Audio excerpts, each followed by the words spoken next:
Masechet Baba Kama, traité Baba Kama, Daf Lamed Bet, fait numéro 32, nous sommes à la 6e ligne, Gemara. Barmini Rabba Barnatan me Rav Huna. Rabba Barnatan a posé une question à Rav Huna. Amaziket Ishto betashmish hamita mahu. Si un homme provoque un dégât à sa femme lors d'un rapport conjugal, qu'est-ce qu'il en est? Kavan de Birshut Karavid Patour. Est-ce que, étant donné que il a fait cet acte avec autorisation, il est donc dispensé du paiement au dinma iba il est ou bien, va-t-on dire, il aurait dû faire plus attention. Amarlet Anitoua, il a dit, on voit ça dans notre Mishnah, qui dit chez la Zereshut Lehaler, la Zereshut Lehaler, que il y a une dispense parce que l'un et l'autre avaient l'autorisation de marcher. Et donc ici aussi, Rava dit qu'Alachomer, on peut donner ici un argument a fortiori. Si déjà, dans une forêt, où l'un et l'autre sont entrés avec autorisation,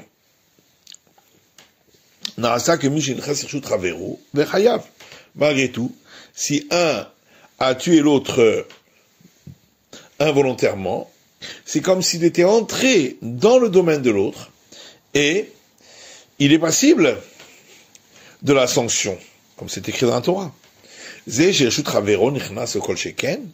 Ici, où par l'acte conjugal, il est entré dans le domaine de l'autre, n'est-ce pas, à plus forte raison, qu'il doit payer. Et là, ah, et la Gemara dit, mais pourtant, dans notre Mishnah, on a bien dit que ils sont dispensés parce que l'un et l'autre avaient le droit d'être dans cet endroit. Atam tavayuka adadininu. La Gemara dit là-bas, les deux sont pareils, les deux sont en train de marcher. Acha ihuka avid maase vehilo.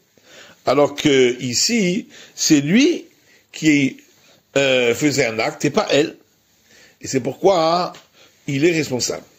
La Gemara dit, mais pourtant c'est écrit dans le Lévitique, et seront tranchées les personnes qui auront fait de l'intérieur de leur peuple. Donc on voit que dans ce verset, les deux, l'homme et la femme, sont considérés comme ayant fait un acte. Et la Gemara dit, effectivement au niveau du profit, les deux ont un profit. Par contre, c'est lui qui a fait un acte. On a vu dans le Mishnah, si celui qui portait la poutre était le premier, celui qui portait la jarre était derrière, si la jarre s'était cassée à cause de la poutre, le propriétaire de la poutre est dispensé du paiement, sauf si il s'était arrêté. Et s'il avait dit au propriétaire de la jarre de s'arrêter, il est dispensé. Amar Rechakish, la Gemara rapporte un enseignement de Rechakish qui dit, j'étais parole Birshut Arabim, s'il y avait deux vaches dans le domaine public, achat revutza v'achat me'alechet. Une était couchée et une marchait. Ba'ata me'alechet barvutza. Si celle qui marchait a donné un coup de pied dans celle qui était couchée, Petura, elle est dispensée du paiement. Revutza me'alechet, mais si celle qui était couchée, qui a donné un coup de pied dans celle qui marchait, chayevet, on est le propriétaire responsable du paiement. Leima Messiah Ale, va-t-on dire que notre Mishnah est donc une aide pour cet enseignement, un appui, puisque la Mishnah avait dit, si le propriétaire de la poutre était le premier, le propriétaire de la jarre était derrière, Nishbera Havit Bekora, et la jarre s'est cassée à cause de la poutre, pas tour, il est dispensé du paiement. Mais si le propriétaire de la poutre s'était arrêté, il est responsable.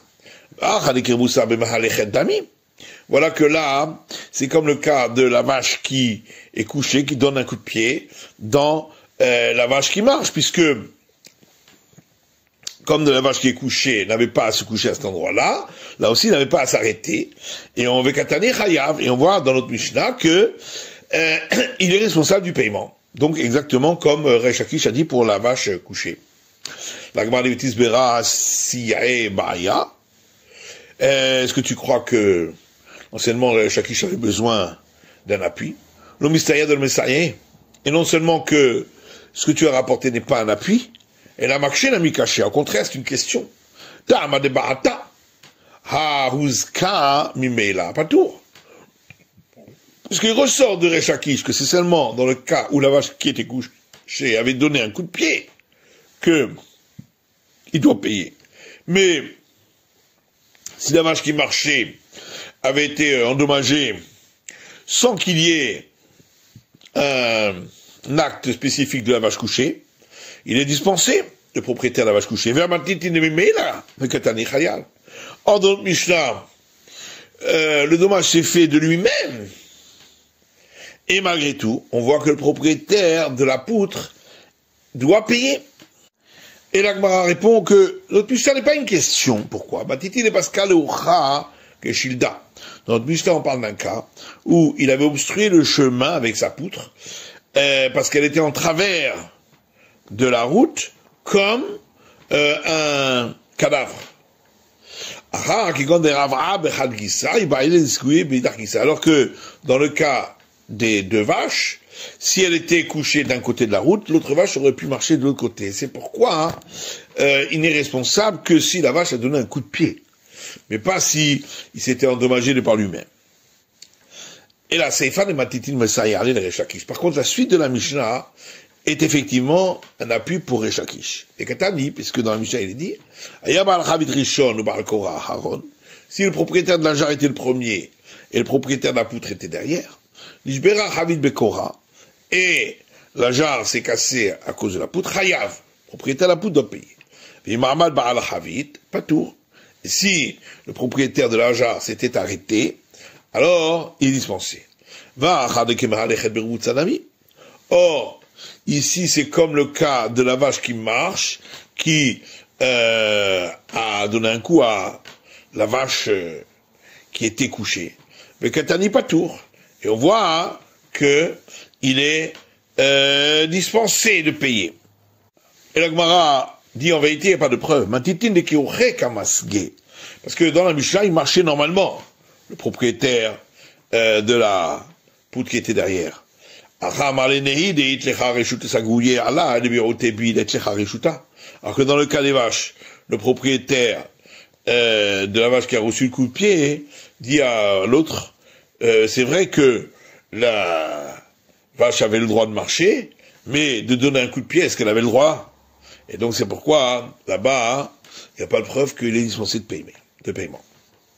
Matitin, Mishnah suivante. Si deux personnes marchaient dans le domaine public, l'un courait, l'autre marchait. Ou les deux couraient. Et ils se sont provoqués un dommage l'un à l'autre, ils sont tous les deux dispensés du paiement. Pourquoi? Parce que tous les deux avaient le droit de s'y trouver. Gmara. Matitin de l'autre ici Ben Yehuda. On dit notre Mishnah ne va pas comme ici Ben Yehuda. Il y a ici Ben Yehuda Omer. Parce qu'il y a une raïta qui dit, ici Ben Yehuda dit, celui qui court est responsable parce que il a fait quelque chose d'inhabituel. Mais ici il est d'accord que vendredi soir, juste avant l'entrée du Shabbat, il est dispensé, parce que dans ce cas-là, il court avec autorisation puisque c'est pour le Shabbat. Amar Rabbi Chonan, ici Ben Yehuda. Rabbi Chonan dit, on suit l'avis de ici Ben Yehuda. Est-ce que, demande la Gemara, Rabbi Chonan a bien dit cela? Rabbi Chonan Mishnah. Pourtant, Rabbi Chonan dit qu'on suit toujours la Mishnah lorsqu'elle est sans auteurs.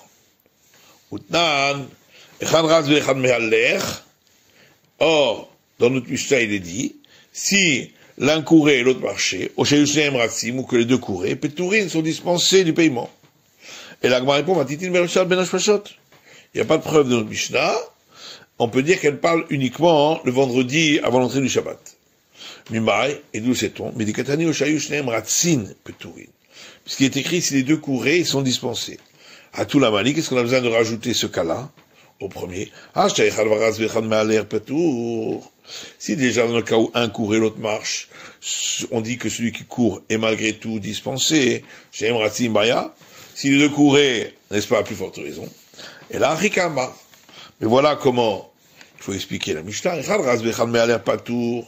Si un court et l'autre marche, il est dispensé. Et ça, c'est seulement le vendredi, juste avant l'entrée du Shabbat. Mais en semaine, si un courait et l'autre marchait, et celui qui court est responsable. Et par contre, si les deux couraient, même en semaine, ils sont dispensés du paiement. Amarma, on reprend l'enseignement qu'on avait dit auparavant, on me dit ici, ici est d'accord que vendredi soir, juste avant l'entrée du Shabbat, il est dispensé, parce qu'il court avec autorisation. Berev Shabbat, Maï Birshutika. La Gemara dit, le vendredi, quelle autorisation y a-t-il? De Rabbi Hanina. Ça suit l'enseignement de Rabbi Hanina. D'Amar Rabbi Hanina, car Rabbi Hanina dit, Bo venetse likrat kala malketa. Allons et sortons à la rencontre de la fiancée, la reine. Vabrila likrat Shabbat kala malketa. D'autres disent à la rencontre du Shabbat qui est la fiancée, la reine. Donc on voit que il faut être prêt pour l'entrée du Shabbat, et c'est pourquoi on peut courir. Et la Gemara poursuit en disant, Rabbi Yanaï mita'ate vekae, Rabbi Yanaï s'enveloppait dans son vêtement, Vama boikala, et il disait, viens la fiancée, viens la fiancée. Matitin, Mishnah suivante. Avaka bershut rabim, celui qui coupe du bois dans le domaine public, veizik bershut yachid, et le bois a endommagé dans le domaine privé. Ou bien s'il a coupé du bois dans le domaine privé, ça a endommagé dans le domaine public. Ou si il a coupé du bois dans le domaine privé et ça a engendré un dommage dans le domaine privé, Acher, un autre, Chayav, il est responsable, il doit payer. Gemara, Utsicha, on a besoin de tous ces cas. Parce que si on avait enseigné que le cas de celui qui a coupé le bois dans le domaine privé et ça a occasionné un dommage dans le domaine public, on aurait dit parce que il y a beaucoup de monde dans le domaine public juste à côté, il aurait dû faire attention. Mais si le bois il est parti dans le domaine privé et lui était dans le domaine public, donc dans un endroit où il n'y a pas beaucoup de monde, et malo, j'aurais pu croire que il serait pas responsable de payer parce qu'il n'y a pas beaucoup de monde à cet endroit-là. Et si on m'avait enseigné que le cas où le bois est parti du domaine public pour aller endommager dans le domaine privé, on aurait dit parce qu'au départ, il a fait ça dans un endroit où il n'avait pas le droit, parce que c'était dans le domaine public. Mais s'il était dans le domaine privé, et le bois est parti dans le domaine public, où là c'était permis, et malo, peut-être qu'il n'aurait pas payé. Et si on m'avait enseigné que les deux premiers cas, on aurait dit Hamishum de Shri Rabim, parce que dans l'un, il y a beaucoup de monde, Hamishum de l'Obershut, et dans l'autre, parce que il a fait ça sans autorisation. Mais quand c'est d'un domaine privé, Acher, un autre, d'un Shri Rabim, il n'y a pas beaucoup de monde, mais Karabirshute. Et au départ, il était dans son domaine, et malo, je crois qu'il n'aurait pas eu besoin de payer. Sikha, c'est pourquoi on vient m'apprendre que si il doit payer. Tanou Ramadan, nous sages enseignés dans une braïta. Si quelqu'un est entré dans la boutique d'un ébéniste, sans autorisation, et il y a un morceau de bois qui a été projeté du travail de l'ébéniste, et qui a frappé sur la face de la personne qui était entrée, et il est mort. Pas tour, il est dispensé de payer. Parce qu'il n'était pas entré avec autorisation. Mais s'il était entré avec autorisation, Chayav, il devra payer. Maï Chayav, qu'est-ce qu'il devra payer? Chayav, barbar de Varim. Rabbi fils de Rabbi Chana dit, il doit payer les 4 types de dommages, ou pas tout, migalout. Mais il est dispensé de partir en exil si il l'avait tué, donc involontairement, le fichen domé les Yahar. Parce que ça ne ressemble pas au cas de la forêt qui est rapporté dans la Torah. Dans la forêt, l'un et l'autre sont entrés avec autorisation. Alors que ici était entré dans le domaine de l'autre, et pas dans le sien, et donc sans autorisation. Amar Rava Kalvachomer, Rava dit, il y a un argument a fortiori. Si déjà dans la forêt, où l'un est entré avec sa seule connaissance à lui, l'autre aussi est entré avec sa seule connaissance à lui, malgré tout on considère comme si l'autre avait eu connaissance, et c'est pourquoi il doit partir en exil. C'est chez Datravero Nichlas, ici où il était entré avec la connaissance de l'autre, l'eau kol sheken, n'est-ce pas, à plus forte raison. Et la marava maï patour mi galout, la sagile begalout. C'est pourquoi Rava dit non. Quand c'est écrit qu'il est dispensé de l'exil, ça veut dire que ça ne suffit pas pour lui l'exil.